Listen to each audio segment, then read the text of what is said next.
Leafy greens increase fertility. These are rich in folate, which is essential for healthy ovulation. Berries increase fertility. They are packed with antioxidants that help protect from free radicals. Fried foods decrease. These foods can interfere with hormone regulation and increase the risk of ovulatory infertility. Pumpkin seeds increase. Pumpkin seeds are high in zinc, which is crucial for hormone regulation and healthy ovulation.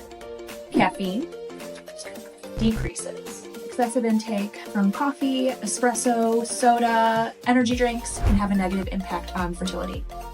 Garlic increase. Garlic contains selenium, which is important for preventing chromosomal damage. Mackerel and swordfish decrease.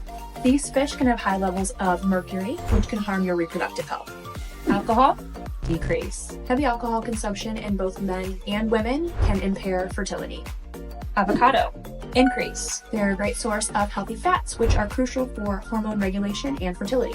Salmon increase. Salmon is high in omega-3 fatty acids, which can promote fertility by increasing egg quality. Follow for more in-depth solutions.